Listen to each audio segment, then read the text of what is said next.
Now, let's go just a few blocks from the aquarium to Jim Clarke with this story. How many times have you said to yourself, gosh, if I only had that 57 Chevy I used to own, or my baseball card collection that Mom threw out?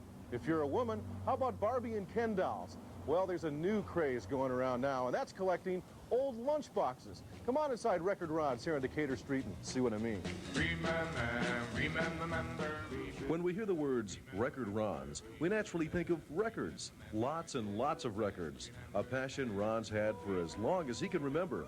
But Ron has another passion, and that's collecting lunchboxes. How I got involved in collecting lunchboxes was on my trips and searches looking for records. I used to go to garage sales and thrift stores, and lunchboxes were just everywhere at the time. So for the $1 or 50 cents that they were at the time, I just kept picking them up. I got about 500 different ones right now. They range, right now the average price would be maybe $50, $60 per lunchbox, and they go up into the hundreds, $500, $800. The most valuable lunchbox would be the Hopalong Cassidy, which is the first lunchbox ever put out in 1952. And in fact, the handle was a metal handle also instead of plastic. And that's the first, and that's probably the most valuable lunchbox there is. And recently, the Dick Tracy is very collectible because of the movie popularity. People that come in and look through the lunchboxes always mention the Dick Tracy lunchbox, always point to it, want to know how much it is. There's a lot of collectors. In the past couple of years, a lot of people have caught on to the idea. I've been collecting for about 15, 16 years now.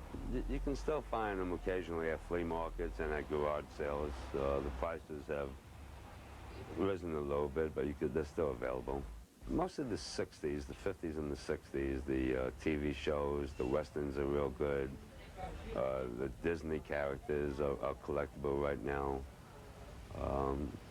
Just the graphic on the lunchbox, the more colors, the more vivid it is, that's what I look for. There's a publication called Hot Boxing, and it's out of Massachusetts, and they have a wide variety of people that subscribe to it and that are interested.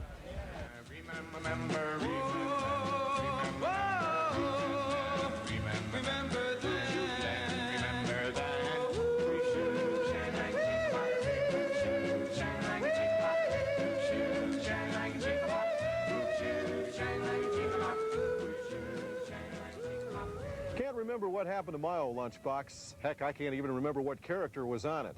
I know it wasn't Barbie, Ken, or Snow White. One thing I do remember, though, is when it was time to change from this to this. The fellas in school sure let me know in a hurry. For Real New Orleans, I'm Jim Clarke. All right, who stole my Twinkie?